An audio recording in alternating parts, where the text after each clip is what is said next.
우리 같이 찬양하도록 하겠습니다.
박수 치면서 그날이 도적같이 우리 같이 찬양하겠습니다.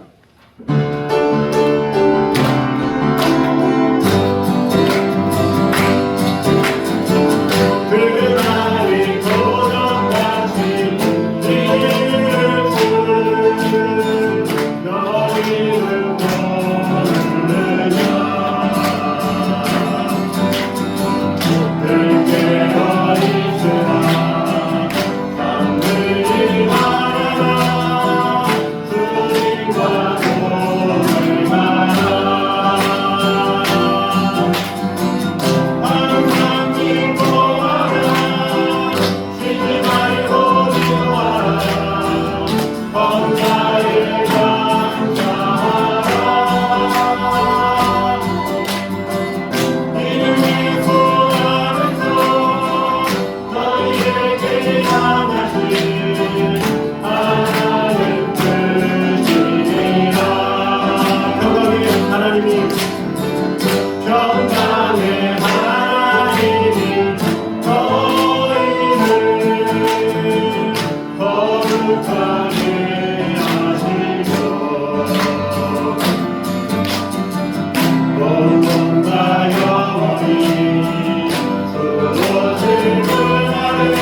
항상 기뻐라 항상 기뻐하라 쉬지 말고 기도하라 범사에 감사하라 이는 예수 안에서 너희에게 향하신 하나님 뜻이니라 하나님 뜻이니라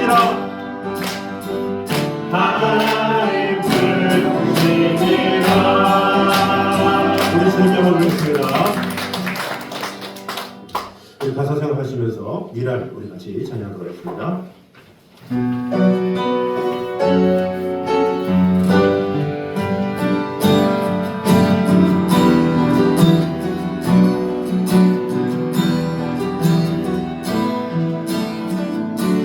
세상을 구원하기 위해 세상을 구원하기 위해 흘려야 할 피가 필요하다면 죄인을 대신하기 위해 인생의 예물 필요하시다면 내 생명 세상 위에 흘린 주 영광 위에 사용하소서. 생명이 또 다른 생명 낳고 주님 볼 수 있다면 나의 삶과 죽음도 아낌없이 드리리. 죽어야 하신 사는 주의 말씀 믿으며 하나님을 위하여 서보니 예수님처럼 살아가게 하소서. 길이여 지친 자를 찾아 길이여 지친 자를 찾아 마음 상의 일이 저희에게 한 영혼 아까마는 예수님 마음 내게 주옵소서. 십자가 온 세상 위양을 힘내 눈물로 들게 가게 하소서. 우리 다 같이 일어나서 고백합니다. 생명이 또 다른 생명 낳고 주님 볼 수 있다면 나의 삶과 죽음도 아낌없이 드리리. 죽어야 다시 사는 주의 말씀 믿으며 하나님을 없어버리니 예수님처럼 살아가게 하소서. 생명이 또 다른 생명 낳고 주님 볼 수 있다면 나의 삶과 죽음도 아낌없이 드리니. 죽어야 다시 사는 주의 말씀 믿으며 하나님을 없어버리니 예수님처럼 살아가게 하소서. 우리 시간에 한 목소리로 같이 기도하도록 하겠습니다. 주님, 하늘의 미랄이 되어 썩어지기 원합니다. 예수님처럼 살아가기 원합니다. 오늘도 이 가사를 생각하면서 주님 예배 가운데 그 주님을 만나며 예수님처럼 살아가며 영혼을 사랑할 수 있는 그런 자들이 되게 하여 주시옵소서. 우리 시간에 한 목소리로 같이 기도하도록 하겠습니다. 하나님 감사합니다. 은혜가 저희를 함께 하시니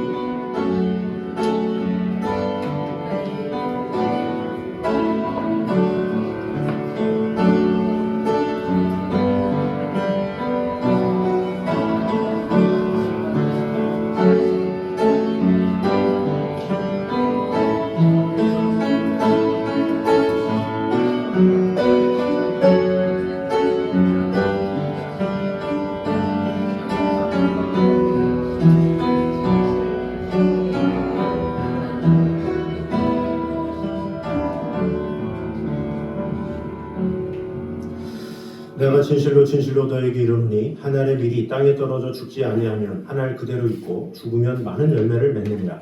자기의 생명을 사랑하는 자는 잃어버릴 것이요 이 세상에서 자기의 생명을 미워하는 자는 영생하도록 보전하리라.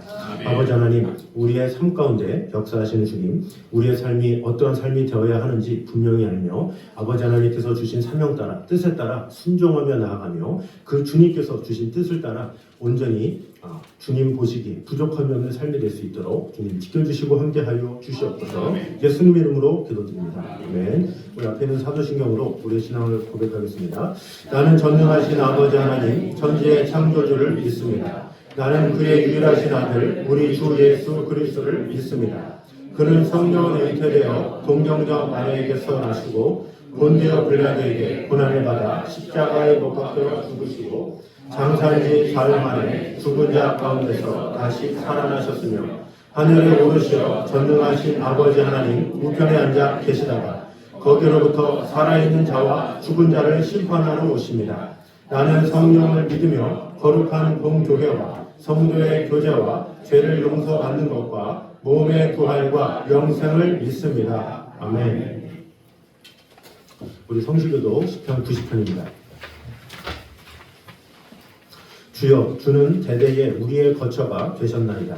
산이 생기기 전 땅과 세계도 주께서 조성하시니까 원종부터 영원까지 주는 하나님이십니다. 주께서 사람을 티끌로 돌아가게 하시고 말씀하시기를 너희 인생들은 돌아가라 하셨사오니 주의 목전에는 천년이 지나간 어제 같으며 밤에는 순간 같을 뿐입니다. 주께서 그들을 홍수처럼 쓸어가시나이다. 그들은 잠깐 자는 것 같으며 아침에 돋는 풀 같으니이다. 오늘 아침에 꽃이 피어 자라다가 저녁에는 시들어 마르나이다. 우리는 주의 노에 소멸되며 주의 분내심에 놀라나이다. 주께서 우리의 죄악을 주의 앞에 놓으시며 우리의 은밀한 죄를 주의 얼굴 가운데 두셨사오니 우리의 모든 날이 주의 분노 중에 지나가며 우리의 평생이 순식간에 다하였나이다. 우리의 연수가 시치며 강건함은 하시나도 그 연수의 자랑은 수고와 슬픔뿐이요 신속기만이 우리가 자랑하나이다. 누가 주의 노여움의 두려움을 알며 누가 주의 진노의 두려움을 알리니까. 아멘. 다 같이 하셔서 찬송가 366장입니다.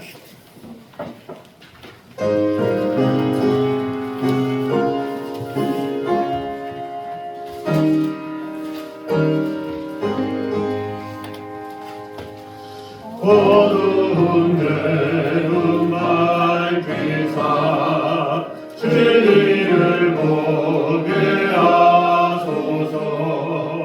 진리의 열쇠 내게 주사 참빛을 찾게 하소서.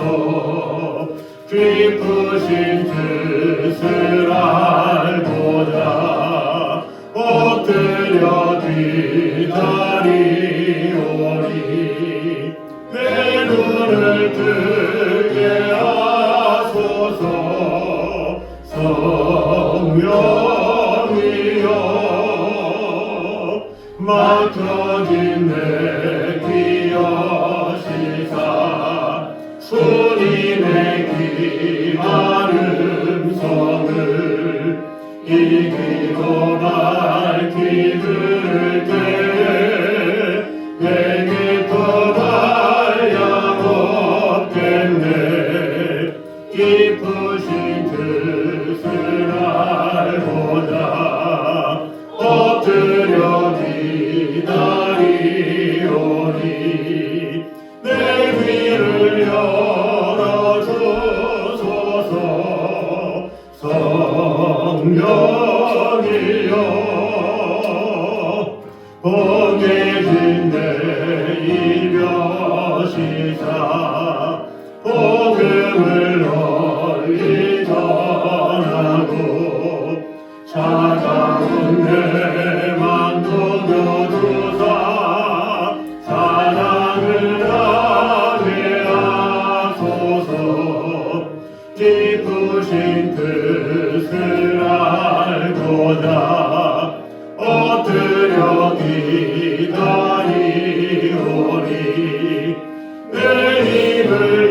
기쁨과 소망과 생명이 되신 사랑의 하나님, 오늘 10월 마지막 주일, 사랑하는 성도를 지난 한 주 동안도 주님의 은혜 가운데 아픔과 고통 가운데서도 원망하지 아니하고 믿음 안에서 모든 극복하며 주님의 참 사랑을 마음껏 누리며 생활할 수 있도록 주님께서 함께하여 주셨다가 이 시간 주님의 전에서 각 가정에서 영과 진리로 온 마음 다해 예배 드릴 수 있도록 인도하였으니 진심으로 감사를 드립니다.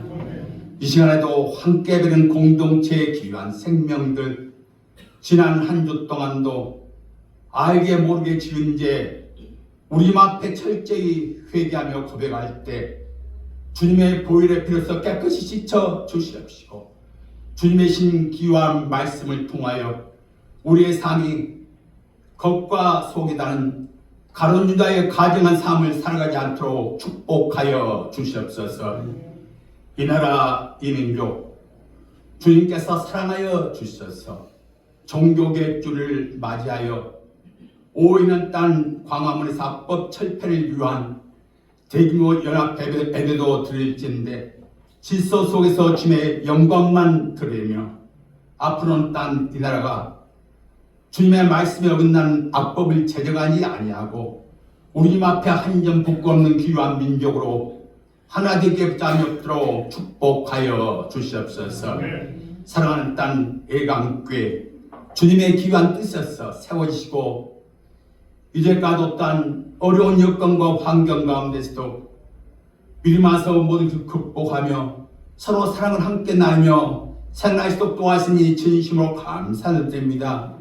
이에 딴 주님의 신 새로 땅을 보내신 귀한 생명들과 서로 어디서 마음과 뜻을 같이하며 오직 주님의 신 귀한 사명들 올바로 감당할 수 있도록 축복하여 주시옵소서.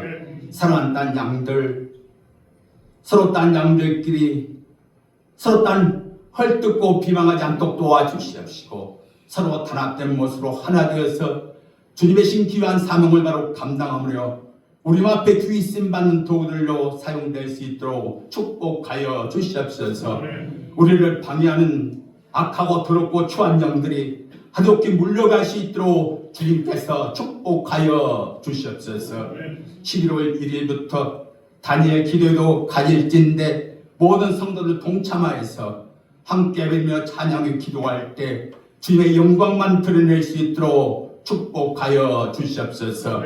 공동체 귀한 생명들 경연한 사업과 단위 직장도 우리께서 모든 걸 주관하시고 함께하였어서 함께한 동료들과 함께 서로 어우러서 마음과 뜻을 같이 할 때 날마다 땅 감사의 땅 축복들이 넘치도록 주님께서 채워 주시옵소서. 세우신 기감들 10월 한 달 동안 함께하여 주셨사오니 올해 남는 2개월 동안도 서로 아끼며 서로 의지하며 서로 사랑하며 믿음 안에서 하나 될 수 있도록 축복하여 주시옵소서. 예강의 공동체 귀한 생명의 귀한 가정들 우리 연수가 70이고 강건하가 80이라고 하였다니 남일선 사랑하는 땅 주님의 땅 귀한 가정들 우리 앞에 충성하며 봉사하며 번시하신 믿음의 귀한 가정들로 주님께서 축복하여 주시옵소서. 사랑하는 땅 자녀들 이제까지도 지내온 것도 주님의 은혜라 앞으로 살아갈 또 주님의 은혜 가운데 생활하게 붙잡며 또 도와주시옵시고 주님의 신지혜가 이거 열심을 다할 때 하나님과 계획한 것 낱낱이 이루며 나가게 붙잡며 또 축복하여 주시옵소서. 그러나 찬양대 매일매일 삶이 자신을 속이는 정직한 양심을 올바른 생겨 가지고 주님을 찬양하는데 주님의 영광만 드러낼 수 있도록 축복하여 주시옵소서. 이 시간도 마음과 뜻과 정성을 다해서 찬양할 때 우리 집 이 찬양 받아 주시옵소서. 이 시간도 말씀을 증거하는 사랑하는 목사 매일매일 삶이 주님의 은혜 가운데 감사를 넘치는 복된 귀한 삶 마음껏 맛보며 누리며 생활하게 붙잡며 또 도와주시옵시고 사랑하는 땅 양들을 푸른 초장으로 잔잔한 물가로 인도하여 매일매일 삶의 승리의 삶 마음껏 맛보며 누리며 생활하게 붙잡며 또 축복하여 주시옵소서. 성령의 능력받아 주님의 신 귀한 말씀 이수로 선포할 때 그 말씀이 힘있고 능력있는 귀한 말씀이 되어서 오직 주님의 뜻과 앉아서 더욱더 많은 주님의 영광만 드러낼 수 있도록 축복하여 주시옵소서. 이 시간 말씀을 증가하는 담임 목사와 남 목사님, 그루라 찬양대 예배위원, 주님에서 각 가정에서 예배드린 귀한 생명들 10월 마지막 주 마음이 하나되며 열려지며 축복의 시간, 기쁨의 시간, 성령 충만한 귀한 시간으로 역사하시고 인도하시고 함께하여 주시옵소서. 이 모든 말씀을 계시고 있어 받들어 감사하게 올려옵나이다. 아멘.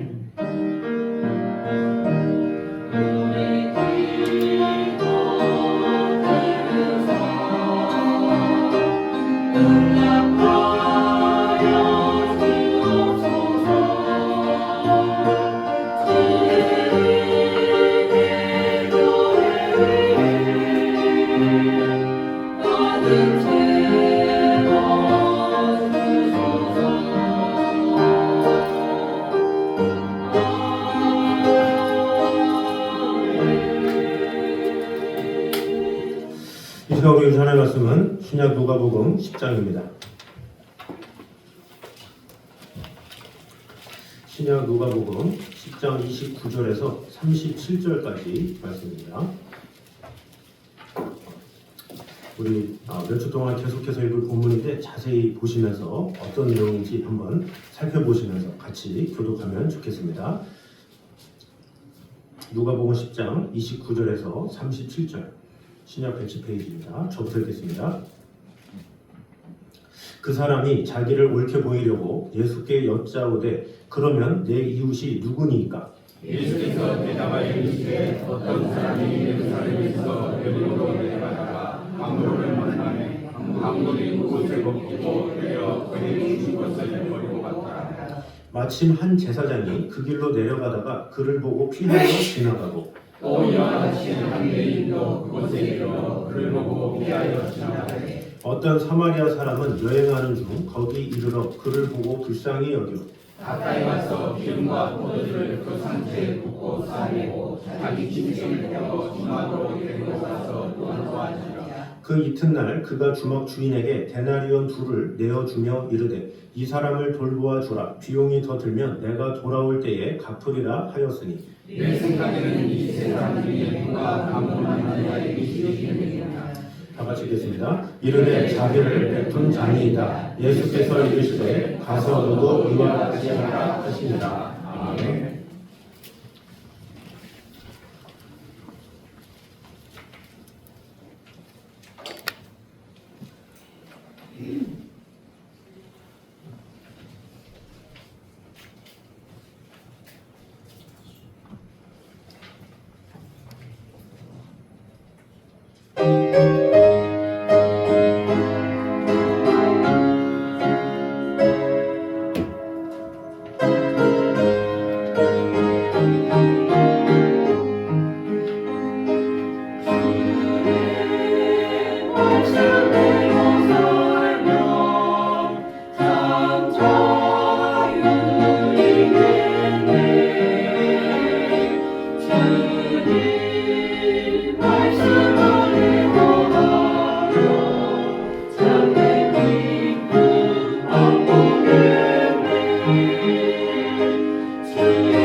살아주니 감사합니다. 주님의 말씀대로 살고 주님의 뜻 가운데 살고 아버지 하나님을 기쁘시게 아버지 하나님을 영광롭게 하는 우리의 삶이 될 수 있도록 주님 함께하여 주시옵소서. 예수님의 이름으로 기도드립니다. 아멘.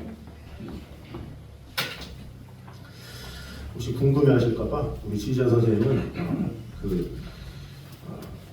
남편이 있는 곳이 말레이시아입니다. 그래서 말레이시아에 따님이 그곳에서 이사를 해서 그거 돕는 것 때문에 지금 말레이시아에 계십니다. 그래서 부득이하게 또 그곳에서 또 건강하게 돌아오실 수 있도록 기도해 주시면 감사하겠습니다.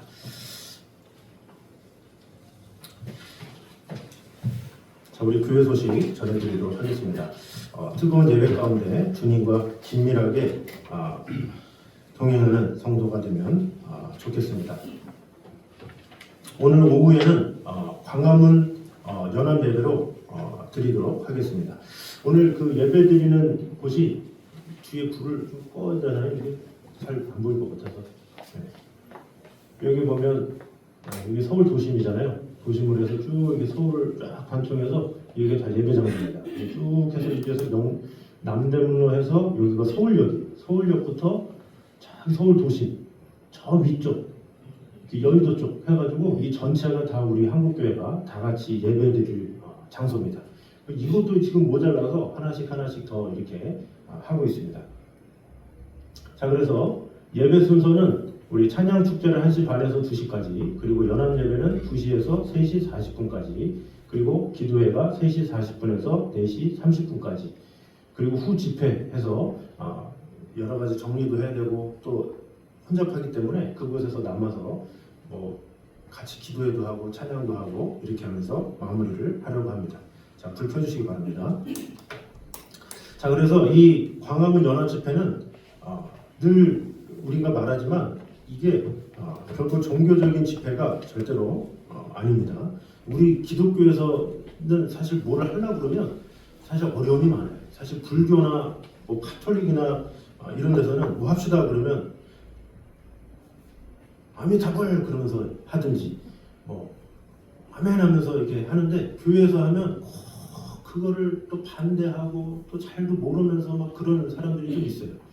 순수하게 기도회다 그렇게 말을 해도 정치적인 게 아니냐 뭐냐 이렇게 얘기하는데 절대로 그런 게 아니고, 또 순서하는 분들 중에서도 이렇게 광화문에서 모인다 그러면 국회의원이나 누가 저 좀 얘기 좀 하고 싶다 그러잖아요. 그런 거 다 거절했어요. 아니다, 우리는 정치적인 집회가 아니라 예배만 드린다 하는 이유는 뭐냐, 우리나라의 그 합법 때문에 이 동성애 법이잖아요. 그 법이 민감해요. 사실 우리 한국교회가 거룩해지지 않으면 여기서 용납을 해버리면 유럽처럼 미국 교회처럼 그저 쉽게 동성애 성직자가 있다거나 그런 것이 만연되거나 우리 자녀들도 그런 것에 노출돼서 잘못될 수 있기 때문에 우리가 예배를 통해서 우리 그리스도인들이 힘을 뭉쳐서 이 법은 통과되지 말아야 한다라는 그거지, 어디를 지지하거나 어디를 하거나 이런 것은 아무 상관이 없어요. 오직 예배만 드립니다. 오직 기도만 하고. 그래서 그런 취지를 분명히 아셔서 여러분도 우리 기독교 안에서도 이렇게 모르는 분들은 혼자 모르면 되지 확신도 없는데 다른 사람한테 이거 이상한 거라고 이렇게 얘기할 필요도 없고, 분명하게 이것은 예배를 위해서 온전히 드리는 거다 이렇게 우리가 분명히 알아서 한국교회가 이것을 통해서 하나가 되는데 마음을 다하고, 이것이 참 중요합니다. 전혀 이런 저런 생각 하지 마시고, 광화문에서 모인다니까 좀 뭔가 이렇게 정치적으로 생각하시는데 그게 아니라 다 같이 모여서 연합해서 기도하려니까 서울 도심에서 모여야 돼서 부산에서 저기 전라도 저 땅끝에서 경상도에서 강화에서 다 오는 거예요. 그곳에 모여야 터가 마련되기 때문에. 그래서 다 같이 모이는 것이기 때문에 오늘 참석하실 분들을 위해서 기도해 주시고, 또 여러 가지 상황으로 못하신다 하더라도 제가 영상을 띄워드릴 테니까 같이 기도하시고 같이 이렇게 동참해 주시면 감사하겠습니다.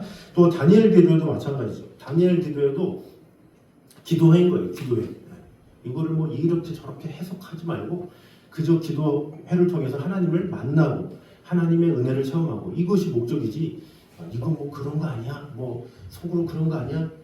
그런 생각을 하는 분들이 있어요. 강사가 20명이잖아요. 그 20명 중에 꼭 뭔가 검증을 다 해도 이 톡 튀어나온 한마디에 실수가 있을 수 있거든요. 근데 또 사람들은 민감해서 이 한마디를 왜 했냐 그러면서 할 수가 있는데 그렇게 생각하지 마시고 기도를 통해 기도한 목적은 하나님을 만나고 하나님을 경험하고 은혜를 체험하라고 한 것이기 때문에 여러분이 꼭 그런 링크를 제가 우리가 예배 드릴 때 그리고 이후에도 보내드리면 꼭 주위에 전달해 주셔서 같이 은혜 받을 수 있도록 같이 하나님의 사랑 안에 거할 수 있도록 이렇게 해주시면 감사하겠습니다. 일부러 친근한 연예인들이나 이렇게 세운 이유는 그것을 통해서 좀 처음 보는 분들이 위화감 없이 접근하도록 이렇게 하는 겁니다. 또 연예인이 나오는 것에 대해서 또 그거를 또 힘들게 보고 그런 분들이 있는데 그럴 필요가 없는 거예요. 우리는 어떻게든지 이 모양으로든 저 모양으로든 복음을 전하는 게 우선이지. 그래서 그런 마음 가지고 좋은 마음 가지고 잘 받으셔서 이렇게 해주시면 감사하겠습니다. 11월 17일에는 추수감사 전도축제가 있습니다. 우리 작정한 영혼들이 있죠. 우리 영혼들을 위해서 뜨겁게 기도하면서 영혼을 생각하시면서 이렇게 사랑하는 마음으로 품고 계속해서 기도하고 마음을 다하면 좋겠어요. 뭐 찬양대도 마찬가지예요. 성가대에서 칸타타다 그럼 한 달 두 달 막 준비하면 그 준비한 사람들은 엄청 감동이 있고 그 준비하는 가운데 은혜를 받고 충만하거든요. 근데 예를 들어서 연습도 안 나고 그러다가 하고 달랑 해가지고 그런 은혜가 있을 수 없잖아요. 마찬가지로 우리가 영혼을 품었다 그러면 지속해서 한 달 동안 계속 품고 그를 위해서 기도하고 만나고 연락하고 해야 그 영혼들을 비로소 품었을 때 감격이 되고 기쁨이 되는 거예요. 근데 써내기만 하고 아무 관심 없다가 전날 갑자기 16일 날 내일 올 수 있어? 이런 식으로 하면 아무런 소용이 없는 거예요. 미리미리 연락하고 미리미리 안부 묻고 미리미리 해서 미리미리 약속을 잡으시고 또 구분이 안 된다고 빨리 바꿔야지 이미 작정했는데 뭐 이렇게 하지 마시고 작정했는데 사정이 있으면 빨리 바꿔가지고 어떻게든지 영혼을 세우려고 마음을 다해 주시면 감사하겠습니다.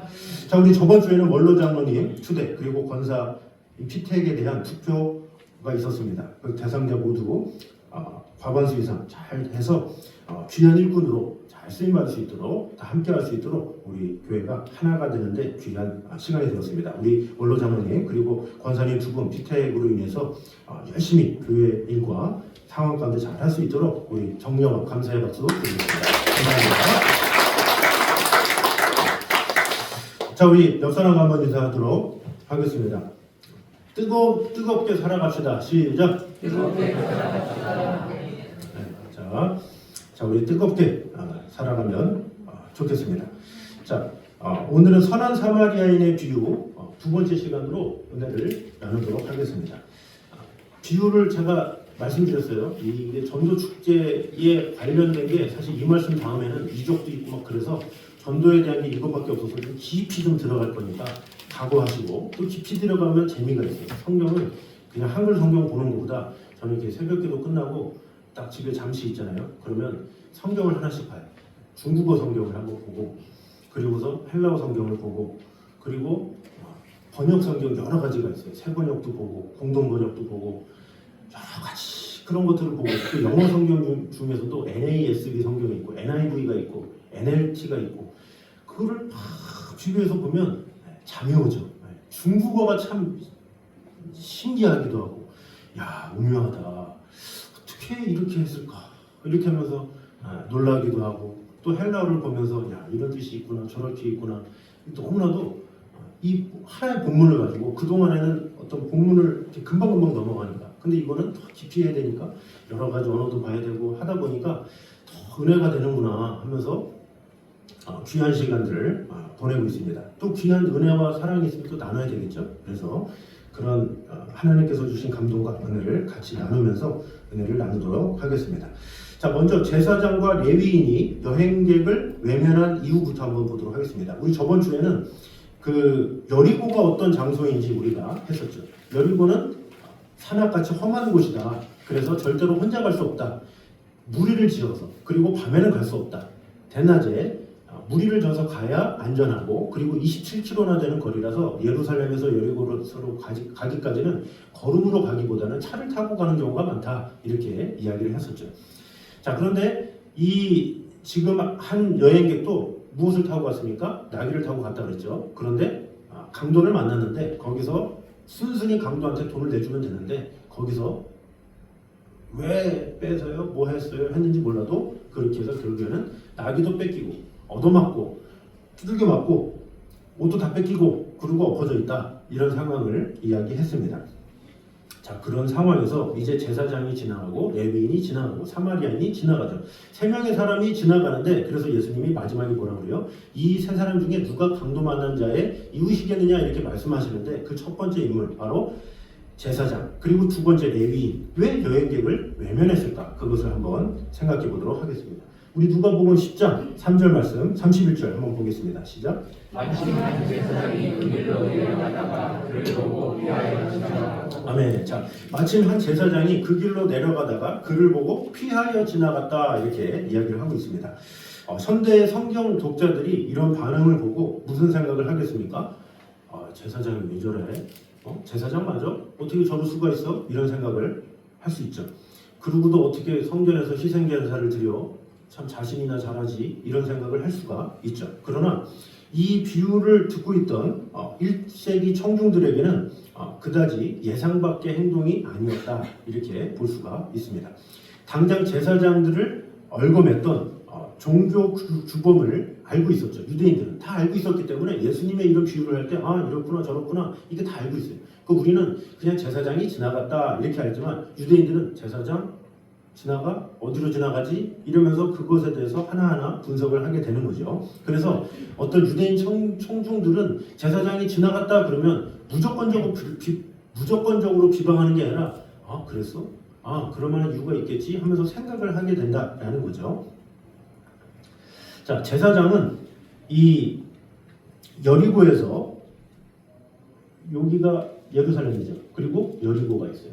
자, 그러면 이 예루살렘에서 여리고 요 사이입니다. 이 길이 27km다 이렇게 말씀을 드렸죠.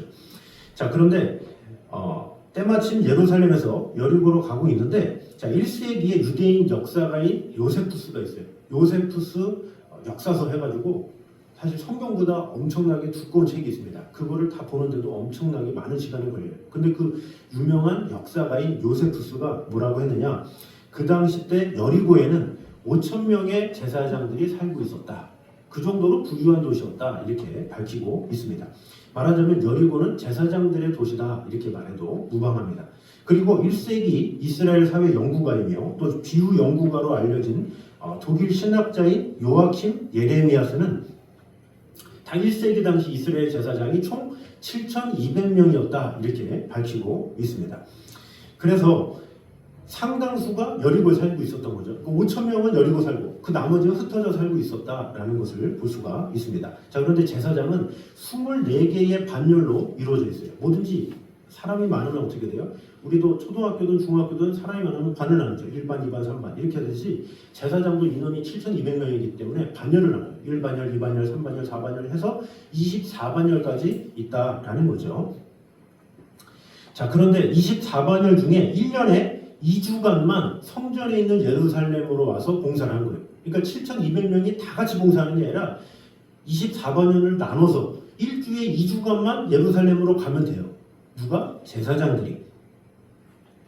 그래서 대제사장을 비롯한 고위급 제사장이 아니면 1년에 2주간 하는 성전 봉사를 위해서 예루살렘에 거주할 필요가 없죠. 그러니까 대제사장이나 그곳에 있는 고위직이나 그 성전에 살아야 왜 일이 계속 있습니까? 그러나 나머지 제사장은 일이 1년에 딱 2번이에요. 근데 1년에 2번인데 굳이 예루살렘에 있을 필요가 없죠. 왜 그렇게 했습니까?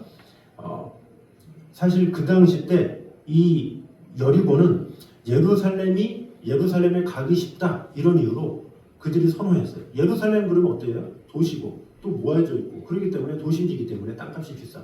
그래서 아무래도 좀 흩어져 있어야 싼 곳에 있어서 이렇게 와서 해야 이들이 원활하게 할 수가 있는 거죠. 미국 같은 경우는 뉴욕이 땅값이 비싸잖아요. 뉴욕의 땅값이 비싸서 한인 거리가 어디 있냐? 뉴저지에 있는 거예요. 뉴욕에서 다리만 건너면 뉴저지. 그 뉴저지가 땅값이 싸거든요. 그나마. 그럼 거기 싸니까 거기 있다가 뉴욕 일하러 가는 거야. 가는데 시간이 별로 안 걸려요. 이런 식으로 지금 여리고에 있는 사람들이 예루살렘으로 가는 데 있어서 여리고가 땅도 싸고 그 당시 때 살기도 좋고 이러다 보니까 제사장들이 흩어져서 여리고에 있다가 1년에 한 번 2주 있기 때문에 그때만 예루살렘으로 올라왔다라는 거죠. 자, 그런데 이 1세기 이스라엘의 특권층은 귀족 계층이었어요. 귀족 계층. 제사장이기 때문에. 그럼 당연히 혼자 걸었을까요? 그렇지 않죠. 나귀를 탔겠죠. 왜 그렇습니까? 사마리아인이 그렇게 했으니까. 사마리아도 그런데 그 당시 때 고위층이 안 하겠습니까? 자, 누가복음 10장 33, 34절 읽어보겠습니다. 시작. 어떤 사마리아 사람은 여행하는 중 거기 이르러 그를 보고 불쌍히 여겨 가까이서 그들과 그들을 그 상태에 묻고 싸매고 자기 짐승에 태워 주막으로 데리고 가서 돌보아 주느라. 아멘. 자, 지나가는 사마리아인도 자기 짐승에 태웠다라는 것은 사마리아도 짐승이 있고, 그러면 당연히 제사장이나 레위인도 있겠죠. 당연히 여행객도 두들겨 맞으면서 짐승도 빼앗겼겠죠. 그 짐승은 다 타고 있었다라고 볼 수가 있죠. 자, 그러나 이제 중요한 것은 제사장이 왜 지나쳤냐라는 거죠. 왜 지나쳤느냐? 자, 예수님 당시에는 제사장 최대 관심사는 정결법이에요. 정결법. 그게 뭐냐면 성전 제단에서 드리는 희생제사 직무에 결격 사유가 없도록 몸을 정결케 해야 돼요. 이게 제사장이기 때문에 몸을 깨끗이 하게 해야 돼요. 제가 예전에 설교할 때 한번 얘기한 적 있잖아요. 서기관들이 그 당시 때 하나님이라고 글자를 쓰기 위해서 어떻게 한다고 했어요? 목욕을 하고 와서 여호와 쓴다고 그랬죠. 그리고 또 여호와라는 게 있으면 또 들어가서 목욕하고 또 와가지고 여호와 쓴다고 그랬잖아요. 그 정도로 아주 깨끗하고 정결하게 드려져야 필사도 하는 거예요. 마찬가지로 제사장이 1년에 2주 오는데 정결하지 않으면 어떻게 하겠어요? 제사장은 자신의 몸을 아주 깨끗하게 정결하게 마음을 다해서 준비를 했겠죠. 그래서 이 정결법의 규례 중에 가장 중요한 문제가 바로 시체와의 접촉입니다. 레위기 21장 1절 같이 한번 읽겠습니다. 시작. 여호와께서 모세에게 이르시되 아론의 자손 제사장들에게 말하리라 그의 백성 중에서 죽은 자를 만짐으로 말미암아 스스로를 더럽히지 말려니와. 자, 그의 백성 중에서 죽은 자를 만짐으로 말미암아 스스로를 더럽히지 말려니와 이렇게 얘기했어요. 그 죽은 자를 만지면 어떻게 돼요? 부정해지는 거예요. 그래서 제사장은 만질 수가 없는 거죠. 그래서 시체와의 접촉으로 인해서 부정을 탄 제사장은 얼마 동안 부정하냐? 7일 동안 부정하는 거예요. 그러니까 이 시체를 만지면 어떻게 돼요? 예식을 할 수가 없는 거죠. 봉사직무에 참여할 수가 없는 것이다라는 거죠. 자, 민수기 19장 11절 보겠습니다. 시작. 사람의 시체를 만진 자는 이래 동안 부정하리니. 자, 이래 동안 부정하다. 왜 시체를 만졌습니까? 자, 그럼 이렇게 자격 미달이 되는 제사장은 어떻게 되느냐? 원래는 이 제사장들에서 번제단을 드리게 돼 있어요. 여기 보면 여기 제사장의 뜰이 있죠. 여기서 이제 번제를 드려야 돼. 근데 번제를 드려야 되는데 시체 맞았어? 근데 너 하지 마. 그러면 어떻게 되느냐? 이 여인의 뜰이 있어요. 여인의 뜰. 여기서 뭐를 하느냐? 목제를 제사를 드리려면 불을 떼우고 막 해야 되잖아요. 그러면 불을 떼우려면 뭐가 필요해? 목재가 필요하죠. 그 목재를 막 패는 거예요. 왜 그래요? 야, 너 지저분하니까 가서 허드렛 일이나 해. 이렇게 되는 거예요. 그러니까 제사장이 시체를 만졌다, 자기가 부정해졌다, 그러면 이 제사장의 뜰에 들어가지도 못하고 2주 동안 여인의 뜰에서 장작만 채다 가는 거예요. 거기다가 어떻게 돼요? 레위인으로서 또 제사장으로서 사례를 받아야 되잖아요. 그것도 못 받아. 그러니까 2주 동안 목재는 목재대로 하고 돈도 못 받고 아무것도 안 되는 거예요. 그러니까 얼마나 이 제사장 입장에서는 민감할 수밖에 없는 그런 상황이라고 볼 수가 있죠. 그러니까 1년에 2주밖에 돌아오지 않는 기회를 이 부주의한 이런 사소한 부주의로 날려버릴 수가 없는 것이죠. 그러니까 제사장의 입장에서는 그 시체를 보고 돌아갈 수밖에 없는 거예요. 왜? 만지면 부정해지기 때문에 그럴 수밖에 없다라는 거죠. 그래서 제사장은 이미 옷이 벗겨진 채 쓰러져 있는 그 사람을 보고 시치겠거니 완전히 죽었겠거니 생각하고 죽은 시체로 생각했을 것이다 라는 거죠. 그러면서 이제 속으로 중얼거리면서 합리화를 시켰겠죠. 지금은 죽지 않았어도 거의 죽었네, 죽을 사람일 거야 이렇게 생각했거나, 또 내가 그를 위해서 무슨 일을 하겠어 이런 식으로 자기 합리화를 하면서 갔을 수 있다는 거죠. 자, 그런데 이 비유에는 복선이 하나가 있어요. 그게 바로 누가복음 10장 31절이죠. 시작. 마치 제사장이 그 길로 내려가다가 그를 보고 피하여 지나가고 자, 보니까 마침 한 제사장이 그 길로 내려가다가, 이게 참 중요한 거예요. 그 예수님의 비유가 참 놀라운 거는 그 길로 올라가다가 그러면 어떻게 돼요? 시체를 만지고 올라가면 제사를 못 하잖아. 근데 이 길은 뭐예요? 그 길로 내려가는 길이야. 제사 증후를 하고 내려가. 그러니까 제사장은 뭐예요? 변명밖에 안 된다라는 거지. 내려가는데 뭐? 내려가는데 집으로 가는데 시체를 만지는데 무슨 상관이 있어요? 아무 상관이 없는 거야. 그러니까 내려가냐 올라가냐 별거 아닌 것 같지만 이게 차이가 많다라는 거죠. 올라가는 길이다 그러면 부적격자야. 그런데 내려가는 길은 아무 상관이 없어. 그러니까 제사장은 변명만 했다, 이렇게 볼 수가 있는 것이죠.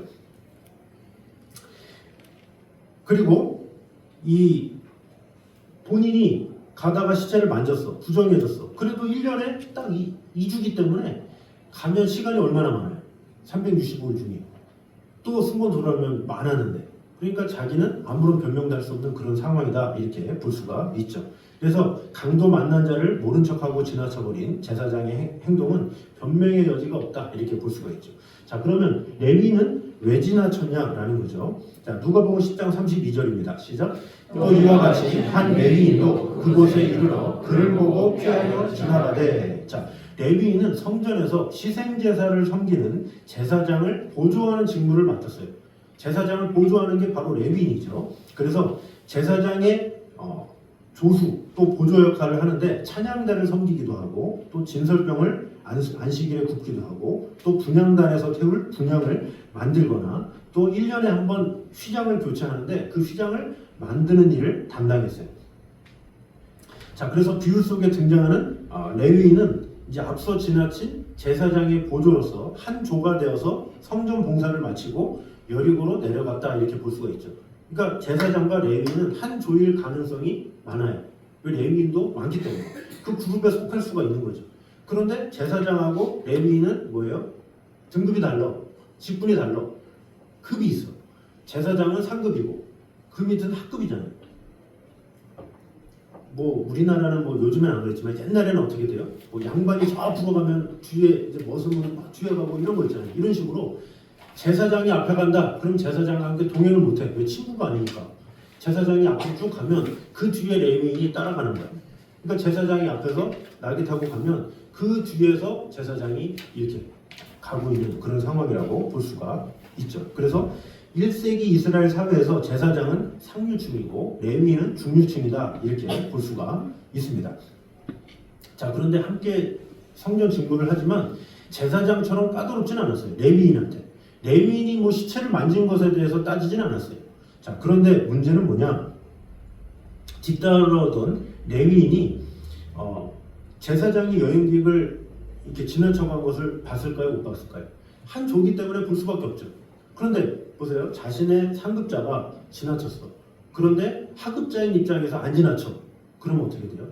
제사장을 욕볼 수 있는 거야. 누군가 볼 수 있잖아. 제사장은 지나쳤는데 왜 저 사람은 해? 이렇게 될 수가 있는 거죠. 이거 본인만 생각할 수가 없는 거예요. 앞에 제사장이 지나쳤기 때문에 본인도 눈치가 보이잖아요. 그래서 불쌍하지만 지나칠 수밖에 없는 상황이라고 볼 수가 있죠. 그리고 자신이 응급조치나 한다고 막 나서면 주저넘는다, 이렇게 생각할 수가 있는 거죠. 그러니까 레위인 입장에서는 이러지도 못하고 저러지도 못하고 이런 상황이라고 볼 수가 있습니다. 자, 그러나 제사장이나 레위인은 어떻게 보면 그 당시 때 1세기 때 보면 사회 지도층이라고 볼 수가 있죠. 그러나 가난하고 소외된 이웃에 대한 사회 지도층에 대한 온정과 배려를 베푸는 데는 실패했다, 이렇게 볼 수가 있습니다. 자, 그럼 사마리아인은 어떤가? 자, 사마리아인의 정체성을 한번 보도록 하겠습니다. 자, 앞에 있는 제사장은 그랬고 레위인은 그랬는데 사마리아인은 어땠느냐? 선한 사마리아인의 이 해악을 느끼는 급소 중에 하나는 예수님이 제사장을 이야기하고 레위인을 얘기하고 그 다음에 선한 사마리아인이라는 것을 강조하고 있는데 유대인 성도들에게 사마리아인 그러면 어떻게 돼요? 극도의 정멸과 적대감이 있어요. 사마리아인, 더러운 사람들, 이런 게 그 당시 때 인식이었어요. 그래서 이런 유대인과 사마리아인의 관계가 나빴으면 선한 사마리아인은 강도 만난 자를 도울 기회도 잡기 전에 지나가는 유대인들에게 돌에 맞았을 수도 있어요. 그러니까 유대인들은 사마리아인만 지나가면 무시하고 돌 던지고 쫓아내고 그런 존재였다라는 거죠. 자, 그런데 이 사마리아인의 정체성을 우리가 한번 볼 필요가 있습니다. 자, 먼저 통일 왕국 시대에는 이스라엘인이었어요. 다 같이. 자, 이때는 유대인과 사마리아인 구분이 없었죠. 자, 우리나라도 남한과 북한이 나뉘기 전에는 다 같은 한국인이었잖아요. 그러나 남북이 나뉘고 나서 북한 사람, 남한 사람에게 나누는 것처럼 그 전에는 다 같이 한국인이었던 것처럼 지금 이스라엘도 남북이 갈라지기 전에는 다 같은 이스라엘 사람들이었어요. 그러나 나눠지면서 북왕국, 남왕국 이렇게 나눠지게 되었다라는 거죠. 그래서 분열 왕국 시대, 그래서 북왕국은 북이스라엘인, 남왕국은 남유다인 이렇게 된 거죠. 북이스라엘은 몇 지파? 10지파, 남유다인은 2지파. 어떻게 보면 10지파이기 때문에 훨씬 더 많죠. 그런데 이 사람들이 다 사마리아인이다 이렇게 불려진 거죠. 자, 그래서 남북 멸망과 포로기 이후에 북왕국은 사마리아인이다 이렇게 불려졌고 남왕국은 유대인이다 이렇게 볼 수가 있습니다. 그러면서 이 남북의 분열기가 오랫동안 이어지면서 민족의 통일성은 희석됐죠. 동질성을 잃어버린 민족이 시간이 지나면서 서로를 향해서 경멸과 무시하기 시작했다라는 거죠. 이런 적대감이 표출된 것이 바로 사마리아인, 유대인 이런 호칭이 없었는데 서로 비교하고 적대시하고 무시하다 보니까 너네는 사마리아인이야 하면서 무시하고 그래 너희 유대인이야 이렇게 하면서 비아냥거리면서 하게 되었다라는 거죠. 자, 그래서 이 유대인들의 경멸적인 뉘앙스가 숨겨진 사마리아인의 호칭은 사실은 북이스라엘 사람 이거예요. 북이스라엘 사람 이게 사실은 정상인데 사람들이 무시하다 보니까 사마리아 사람 이렇게 말하게 된 거죠. 자, 물론 이들 중에 상당수가 북이스라엘 토착민과 아수르 이주자들의 사이에서 태어난 혼혈아들도 있어요. 왜냐? 북이스라엘이 아수르에서 점령을 당했잖아요. 근데 그 혼혈이 다 혼혈이 아니라 극소수만 그랬던 거예요. 그러나 유대인들은 아이 더러운 사람들 어떻게 아수르의 피가 거기 섞여 그러면서 무시를 하게 된 거죠. 자, 그러면 사마리아 스스로는 어떻게 생각했느냐? 사마리아인 스스로는 자신 스스로가 율법의 수호자다 이렇게 생각을 한 거죠. 자, 사마리아인들은 계속 그 자리에 있었어요. 아수르의 침공을 당했어요. 섞였어요. 그런데 남유다 사람들은 어떻게 됐어요? 바벨론에 끌려가서 거기에서 섞였어. 그래서 돌아왔어. 그럼 누가 더 더러워? 누가 봐도 사마리아 사람들은 그곳을 지킨 사람이야. 유대인들은 먼저 갔다가 섞여서 왔어. 그러면 사마리아 입장에서는 우리가 율법의 수호자다 이렇게 말할 수가 있는 것이죠. 그래서 히브리어로 슈무르님 해서 수호자다, 율법의 수호자다 이렇게 말하고 있는 것이죠. 그래서 자신 스스로는 사라진 에브라임과 므낫세의 지파의 후손이다 이렇게 주장을 하고 있다라는 거죠. 그리고 우리가 순수하다 이렇게 말하는 것이죠. 자, 사마리아인들의 혼혈아를 문제 삼고 이 성전 건축에 참여하겠다라는 그 말을 유대인들이 거절하죠. 그런데 그런 유대인들이 사실은 어떻게 돼요? 바벨론에 끌려갔다가 온 사람들이기 때문에 어떤 유대인의 혈통을 자신 있게 얘기할 수 있는 사람은 아무도 없다라는 거죠. 또 2000년 동안 어떻게 돼요? 이스라엘 민족은 지금도 계속 다 흩어져 있어요. 어느 누가 내가 오리지널 유대인이다 이렇게 할 수가 있겠어요? 그래서 마태복음의 족보도 아브라함과 다윗의 자손 예수 그리스도의 세계라 이렇게 하면서 이런저런 사람들, 혼혈들 막 이렇게 나오잖아요. 그 여인들 자체가 아람 민족, 뭐 다른 민족 그런 민족들이 다 섞여서 예수님이 났다 이렇게 얘기하잖아요. 그런 식으로 온전한 혈통은 없다라는 것을 볼 수가 있습니다.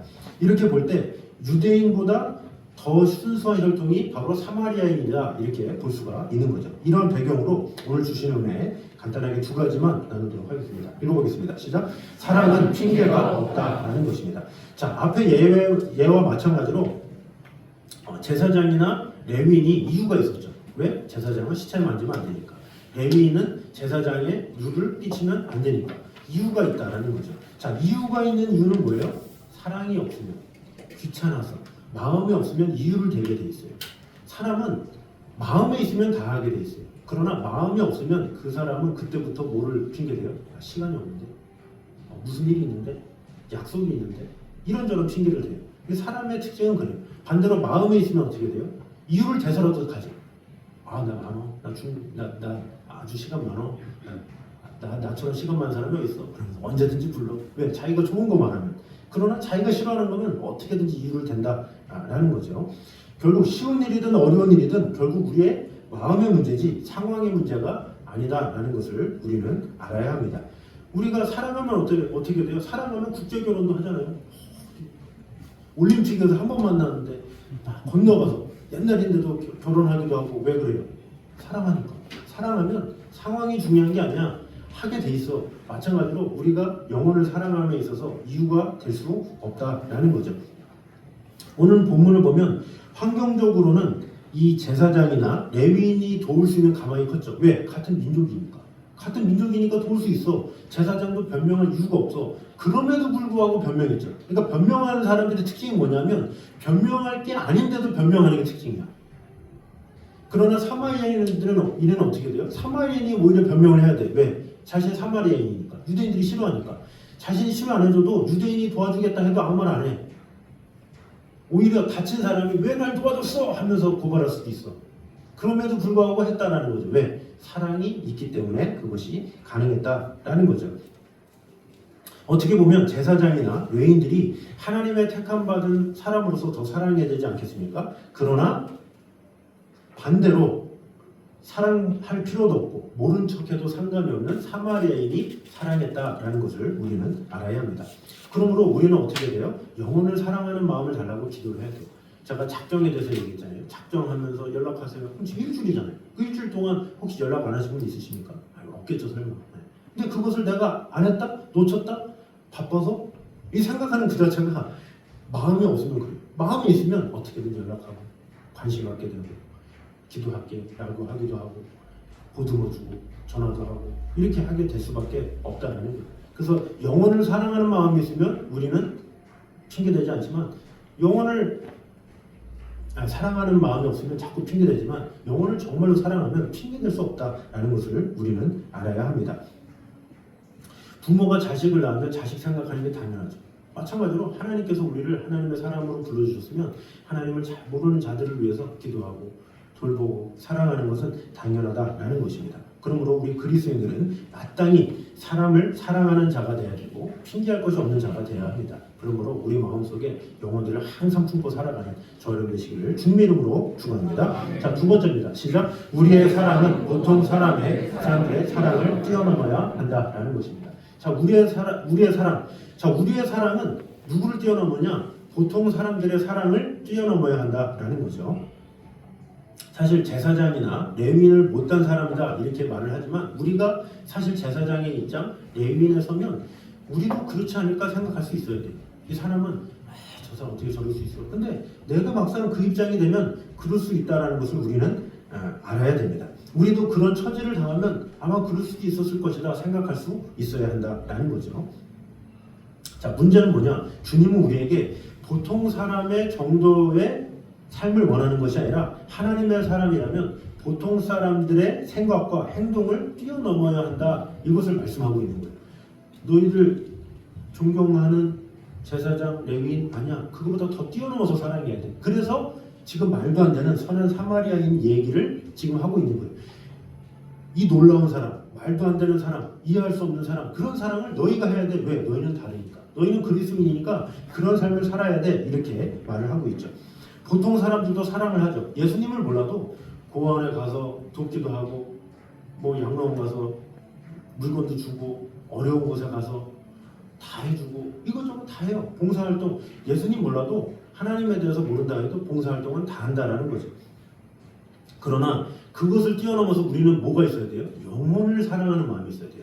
보통의 사람들은 나 너무 불쌍해, 아파해, 가난해, 내가 도와야 되겠다. 겉으로 보이는 육신적인 마음 가지고 돌본다면 우리는 어떻게 돼요? 그들의 영혼을 가지고 불쌍하게 돼요. 저 사람이 가진 것만 한데 하나님을 모르네. 불쌍하다. 이게 정상인 거예요. 저 사람 잘 나가네. 부럽다. 이게 아니라 그렇지만 하나님을 모르면 그게 영적으로 가난한 거잖아요. 그게 더 불쌍하고 안타까운 거예요. 그걸 보고 불쌍히 여기는 마음, 그것을 하나님은 원하신다라는 거죠.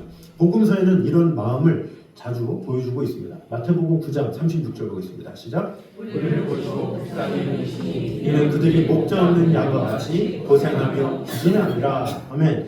자, 이것은 뭡니까? 추수할 일꾼이 없다. 양들을 돌볼 사람이 없네. 이 돌볼 사람이 없다라는 것은 그들이 가난한데 뭐 돈 줄 사람이 없네. 이렇게 해서 불쌍한 것이 아니라 그 영혼들이 하나님을 모르고 하나님의 뜻 가운데 살지 못하고 근데 그런 사람들을 도울 수 있는 영적으로 도울 사람이 없네. 불쌍하네. 이렇게 말씀하시는 거예요. 자, 마태복음 14장 14절입니다. 시작. 예수께서 나오사 큰 무리를 보시고 불쌍히 여기사 그 중에 있는 병자를 고쳐 주시니라. 아멘. 자, 벳세다 광야로 나오는 아이들을 보시고 주님께서 불쌍히 여겼다 이렇게 말하고 있어요. 이들이 그냥 단지 병을 알았기 때문에 불쌍히 여긴 게 아니라 병도 알았지만 그 영혼이 하나님을 바라보지 않았기 때문에 불쌍했다 이렇게 보는 거죠. 자, 마가복음 8장입니다. 시작. 이내가 우리를 불쌍히 여기노라. 그들이 나와 함께 있은지 이미 사흘이 지났으나 먹을 것이 없다. 자, 먹을 것이 없어서 기진한 영혼들을 보고 불쌍히 여겼죠. 그래서 오병이어를 먹이셨죠. 그러면서 사실은 예수님께서 뭐라고 그래요? 나는 생명의 떡이니 하면서 생명의 떡을 말씀하시죠. 결국엔 생명의 떡을 알려주시기 위해서 육신의 떡을 주신 거예요. 그러니까 생명의 떡이 중요하기 때문에 육신의 떡을 줬다라는 것은 뭐예요? 생명의 떡이 더 중요하다라는 거예요. 그러니까 이 영혼들이 불쌍했다라는 것은 배고파서 불쌍했다 그걸 떠나서 한 끼 못 먹어서 불쌍한 걸 가지고 불쌍하다 그럽니까? 한 끼인데 주님께서 정말로 불쌍해진 것은 이들이 하나님을 모르기 때문에 이들의 영혼이 완전히 굶주려서 육적으로 영적으로 다 굶주려서 불쌍했다라는 거죠. 자, 누가복음 7장 13절입니다. 시작. 주께서 과부를 보시고 불쌍히 여기사 울지 말라 하시고 자, 나인성 과부의 슬픔을 모시고 주님께서 불쌍히 여기셨다 이렇게 말씀하고 있습니다.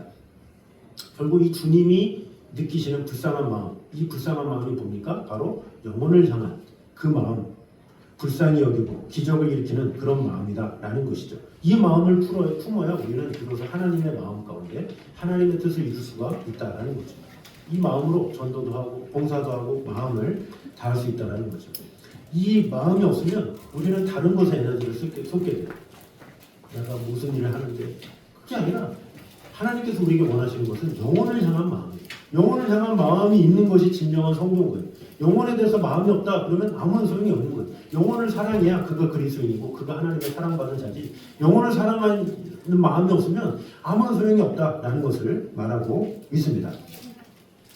그래서 주님의 마음을 품고 우리는 영혼을 향한 불쌍히 여기는 마음이 있어야 한다라는 것입니다. 오늘 말씀을 보면 예수님은 내 이웃이 누구냐 이렇게 묻지 않으시고 이 세 사람 중에 이웃이 누구냐 이렇게 물어보시죠. 그러니까 이웃을 이야기할 때의 입장에서 말하는 것이 아니라 강도 만난 사람이 보아서 누가 이웃인가 이렇게 말하는 거예요. 강도 만난 사람이 볼 때 누가 이웃이야? 이렇게 말을 하는 것이죠. 제사장도 레위인도 다 자기들은 사랑이 있고 선한 이웃이다 이렇게 이야기를 할 수 있겠죠. 그러나 어려움을 당한 사람 그런 사람이 볼 때 누가 이웃이냐라는 거죠. 강도 만난 자가 볼 때 누가 이웃이에요? 사마리안이 이웃이죠. 제사장이 이웃이겠습니까? 레위인이 이웃이겠습니까? 아니다라는 거죠. 자기를 도와준 자만이 이웃이다라는 것을 우리는 알아야 합니다. 사마리안과 제사장의 차이는 연민의 차이였고 이웃이 누구냐 하는 차이였습니다. 성경을 이 줄줄 외워도 내가 아무리 하나님을 향해서 뜨겁게 기도한다 할지라도 영혼을 사랑하는 마음이 없으면 아무런 소용이 없다는 것을 우리는 알아야 합니다. 뜨거운 마음을 가지고 살아가야 한다는 거죠. 주님은 우리의 종교적인 외형을 보신 분이 아니에요. 너 뭐 했어? 얼마나 했어? 이게 아니라 얼마나 영혼을 사랑하는가 그것을 기뻐하시고 그 영혼을 사랑하는 사람에게 은혜 주시고 함께 하신다라는 것입니다. 우리 모두 그런 가슴을 가져야 합니다. 주님이 사랑하시는 그 마음으로 영혼을 사랑해야 합니다. 아무리 우리가 종교적인 행위를 많이 가진다 할지라도 영혼을 사랑하는 마음이 없으면 아무런 소용이 없습니다. 그래서 우리 모두가 주님 나에게 영혼을 사랑하는 마음 주시옵소서. 주님께서 주시는 영혼을 위해서 내 평생을 쓰는 자가 되게 도와주시고 나의 삶을 통해서 많은 이들이 하나님의 영광을 돌리며 하나님의 뜻 가운데 거할 수 있도록 하여 주시옵소서. 이렇게 강구하는 그런 삶이 되어야 한다라는 것입니다. 그러므로 우리가 기도할 때 주님 내가 종교적인 행위를 열심히 하는 자가 아니라 주님 그 무엇보다 영혼을 사랑하는 자가 되게 하여 주시옵소서. 우리 사마리아인이 가진 그 영혼을 사랑하는 마음으로 신앙생활하게 도와주시옵소서. 이런 마음을 하나님께서 기뻐하신다는 마음 가지고 우리 미랄이라는 찬양이 있습니다. 우리 가사 하나하나 목조림을 생각하면 얼마나 그 영혼을 위해서 살아가는 것이 귀한지 또 예수님처럼 살아가는 것이 놀라운지를 나타내고 있습니다. 우리 가사 생각하시면서 우리 미랄 우리 같이 찬양하도록 하겠습니다. 우리가 작정한 영혼들을 생각하면서 내가 과연 영혼들을 위해서 얼마나 기도하는가 돌아보면서 같이 찬양하도록 하겠습니다.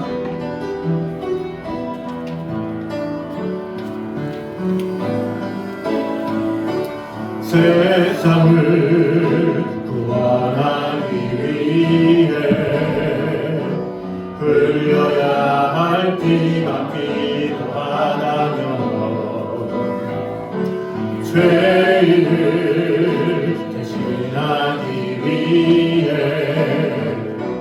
희생의 제물 필요하시다면 내 생명 제단 위에 드리니 주 영광 위에 사용하소서.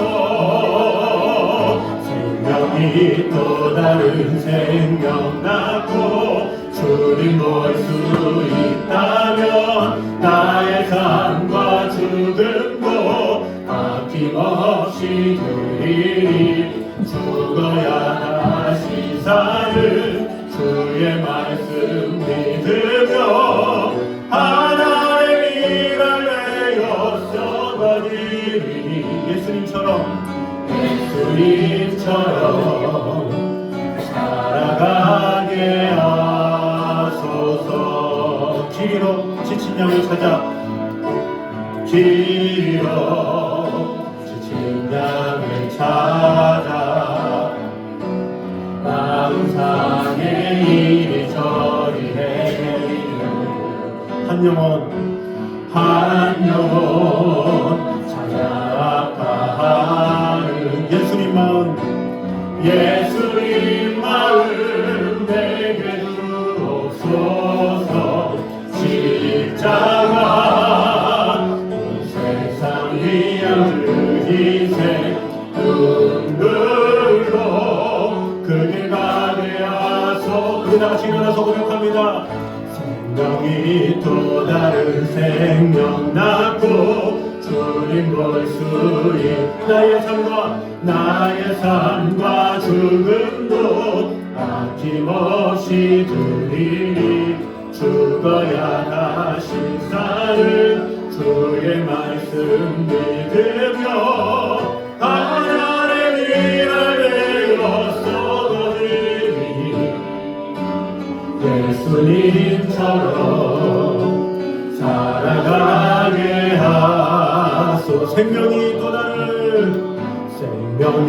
또 다른 생명 낳고 주님 볼 수 있다면 나의 삶과 죽음도 아낌없이 드리니 죽어야 다시 사는 주의 말씀 믿으며 하나의 미랄을 내어 썩어지니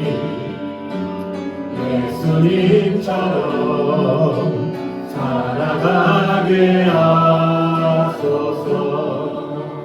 우리 시간에 한 목소리로 같이 기도하도록 하겠습니다. 우리 같이 기도할 때 주님 사랑에는 핑계가 없음을 오늘 보게 되었습니다. 우리가 영혼을 사랑하는데 무슨 핑계가 될 수 있겠습니까? 우리가 바쁘다 할 수 있겠습니까? 해야 될 일이 많다고 할 수 있겠습니까?